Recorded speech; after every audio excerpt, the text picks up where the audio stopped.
पिछले लेक्चर में आपने पढ़ा था समुच्चयों का संघ और समुच्चयों का प्रतिच्छेदन। तो उसी से रिलेटेड आपका यहाँ पे ये उदाहरण है। ये पहला उदाहरण आप पढ़ चुके थे। अब हम लोग चलते हैं दूसरे उदाहरण। उदाहरण 2 है, एक वेन आकृति बनी हुई है। इसमें देखिए ये आयत जो है वह विश्व समुच्चय U इस आयत द्वारा प्रदर्शित किया गया है। ए समुच्चय A वाला वृत्त है, ये समुच्चय B वाला वृत्त है।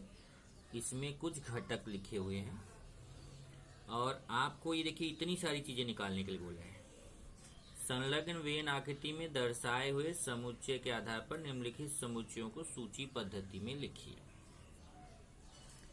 तो अब देखते हैं कि कैसे करेंगे। एक एक करके कुल 9 समुच्चय निकालने हैं।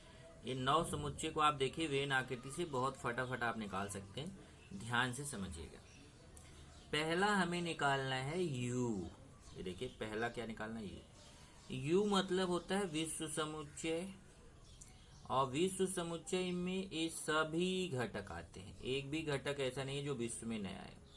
ये विश्व समुच्चय के अंतर्गत A का भी पूरा घटक आएगा, B का भी पूरा घटक आएगा, बाहर का भी आएगा। एक भी घटक छूटेगा नहीं। इसमें देखिए 1 2 3 4 5 6 7 8 9 10 11 12, 1 से लेके 12 तक पूरी संख्या लिखी हुई है। तो इसका मतलब U के अंदर ये पूरा 1 से 12 तक पूरा आएगा, क्योंकि ये विश्व समुच्चय U है। तो पहला मिल गया, पहला आंसर मिल गया। देखिए 1 से 12 तक पूरी संख्या। उसके बाद फिर आते हैं दूसरा निकालना A वाले में कौन सा आएगा? ये जो A वाले वृत्त के अंदर जितने घटक हैं वो सब A के अंदर आएंगे। A में देखिए कौन कौन सा है? 2 4 6 8 10। ध्यान रखिए 8 10 भी A के अंदर है या? क्योंकि 8 10 ऐसा है जो A में भी है और B में भी है। तो 8 10 को A के साथ भी बोलना है, B के साथ भी बोलना है। तो A में क्या क्या है? 2 4 6 8 10। ये देखिए A में है 2 4 6 8 10। ऐसे B का अब आपको समझ में आ गया। B में क्या क्या है? 1 3 5 7 8 10। तो B में हो गया 1 3 5 7 8 10।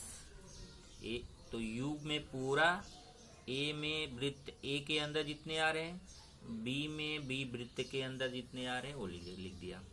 अब संघ आपको समझाया। संघ मतलब A का भी पूरा, B का भी पूरा, एक भी छोड़ने का नहीं है। पूरा A और B का लिखना है। इसमें क्या क्या आ रहा है? 1 2 3 5 7। ये देखिए 1 2 3 4 5 6 7 8 10। ये पूरा A B का पूरा लिख लेना है। देखिए 1 2 3 4 5 6 7 8 10। तो ये A का भी पूरा लिख देना है और अपने को B का भी पूरा लिख देना है। तो A संग B हो गया। A संग B में A का भी पूरा लिखिए और B का भी पूरा लिखिए। ऑर्डर में ध्यान रखिए, ये जरूरी नहीं है। जैसा मैं आपको ऑर्डर में इसने लिखा है तो थोड़ा अच्छा लगता है देखने में, जैसे 1 2 3 4 थोड़ा ऑर्डर में अच्छा लग रहा है। लेकिन अगर आप आगे पीछे लिख देते हो भूल से तो कोई बात नहीं। हाँ, सारे घटक आने चाहिए, एक भी छूटना नहीं चाहिए। प्रतिच्छेदन आपको समझा ही है। प्रतिच्छेदन का मतलब क्या होता है? ये दोनों के जो बीच वाला भाग है इसको प्रतिच्छेदन बोलते हैं। प्रतिच्छेदन में 8 और 10 आएगा। तो ये प्रतिच्छेदन भी में क्या आ गया? 8 और 10। ये हमारा 5वां निकल गया। 6वां क्या? A डैश का मतलब होता है A वाले वृत्त को छोड़कर बाकी जितने घटक है वो लिखने हैं। A डैश का मतलब क्या होता है? A डैश का मतलब विश्व समुच्चय में से A वाले समुच्चय को माइनस कर दो। तो शॉर्ट में मैं आपको समझाऊं तो जो A वृत्त के अंदर दिख रहे हैं ना घटक, A वाले वृत्त के अंदर के घटक छोड़कर बाकी बाहर का पूरा लिख दो। 1 3 5 7 9 11 12। ये देखिए मैंने A वाला जो वृत्त था इसको मैं ढक लेता हूं। देखिए A वाले वृत्त का मैं पूरा ढक लिया। अब बाहर जितना है वो पूरा लिखना है। 1 3 5 7 9 11 12। ये हो गया A डैश। ये देखिए A डैश। अब B डैश आपको समझ गया होगा कि B डैश के लिए आप ये B वाला पूरा ढक लो। अब बी वाला पूरा ढक लेंगे तो बी वाला पूरा ढकने के बाद जितना बच रहा है वो सब आपका बी डैश। देखिए ये बी है ना, बी वाले को आप ऐसे ढक लो, ये पूरा, ये बीच वाला भी, ये बी वाला पूरा ढक लिया। अब क्या क्या बच रहा है बाहर वो लिखना है। क्या क्या बच रहा है, 2 4 6 9 11 12। देख लीजिए 2 4 6 9 11 12। ये देखिए 2 4 6 9 11 12, बी डैश हो गया। तो ए डैश का मतलब ए वाले वृत्त को छोड़कर बाकी बाहर का, और बी डैश का मतलब बी वाले वृत्त को छोड़कर बाकी बाहर का। अब है ए संग बी डैश। ए संग बी डैश का मतलब जो ए संग बी में है, ए संग बी वाले घटक को छोड़ के। अब ए संग बी में क्या घटक है, देखिए ये पूरा ए और बी के अंदर ये पूरा ए संग बी है। ए संग बी को छोड़ दो। आपको बताया था ना ए संग बी का मतलब ए का भी पूरा बी का भी पूरा, तो मैं ए का भी पूरा ढक दूंगा बी का भी पूरा ढक दूंगा। ये देखिए यहां से मैंने ये पूरा ढक दिया। जब ए और बी को पूरा ढक दिए तो क्या क्या बच रहा है बाहर, 9 11 12। क्या क्या बाहर बच रहा है, 9 11 12। ए संग बी डैश, ध्यान रखना क्या निकालना है, ए संग बी का डैश मतलब ए संग बी जो आ रहा है उसको माइनस कर देना।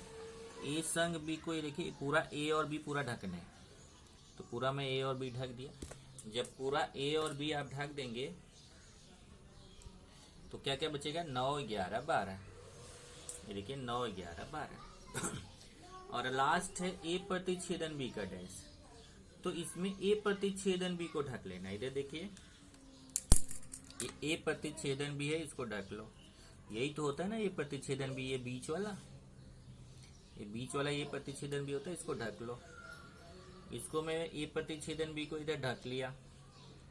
अब क्या क्या बच रहा है, 1 2 3 4 5 6 7 9 11 12। केवल बीच वाला ढक लो बस। 1 2 3 4 5 6 7 9 11 12। ये हो गया ए प्रतिच्छेदन बी का डैश। और एक उदाहरण 3 है, देखिए ये देखिए पूरा हमने निकाल लिया। उदाहरण 3, ए बराबर 1 2 3 4 5, बी बराबर 2 3। इस उदाहरण की वेन आकृति देखिए, इसको हमें वेन आकृति से प्रदर्शित करना है। तो पहले हम देखेंगे कि ये देखिए 2 और 3 इसमें है ना, तो 2 और 3 इसमें भी है। बी के सारे घटक ए में है। अगर बी के सारे घटक ए में है, ध्यान से देखिए 2 और 3 इसमें है, इसमें भी 2 और 3 है। बी के सभी घटक ए में है, इसलिए बी ए के अंदर आएगा। तो पहले ए वृत्त बना लिया, उसके अंदर बी बना लिया। बी में क्या क्या आएगा, 2 3, तो बी के अंदर क्या क्या लिख दिया, 2 और 3। देखिए बी में क्या क्या घटक है, 2 और 3, तो बी में 2 और 3 लिख दिया। ए में क्या है, 1 2 3 4 5, पूरे ए के अंदर देख लीजिए 1 2 3 4 5। अभी मत सोचना कि ये तो केवल बी में है, ये जो आपका ये जो अंदर बी में है वो ए वाले वृत्त में भी है। इस तरीके से बी जो है वह ए का उप समुच्चय बोला जाएगा। आपने उप समुच्चय पढ़ा था ना कि बी जो है वह ए का क्या है, उप समुच्चय। समुच्चय ए और समुच्चय ए प्रतिच्छेदन बी में दोनों में वही घटक है, इससे यदि बी उप समुच्चय ए बोला जाएगा। इसका मतलब ए संग बी अगर हम निकालें, अगर ए और बी का संग निकालोगे तो आपको देखिए पूरा ए मिलेगा। अगर मैं ए और बी का संग निकालूं, देखिए ए संग बी, तो पहले मैं ए का पूरा घटक लिखूंगा 1 2 3 4 5। अब मैं बी का पूरा घटक लिखूंगा, लेकिन जब मैं बी का घटक लिखने जाऊंगा तो ये तो बी का घटक पहले से ही आ चुका है इसमें, इसलिए बी का घटक इसमें नहीं लिखना पड़ेगा क्योंकि वो पहले से आ गया। तो आप देख रहे हो ए संग बी जो है वह ए के बराबर आ रहा है। ए अगर बी के सारे घटक ए में है तो अगर आप ए संग बी निकालोगे तो वह ए के बराबर आएगा। और ये समझा आपको, ये पहले ही उप समुच्चय आप पढ़ चुके हैं।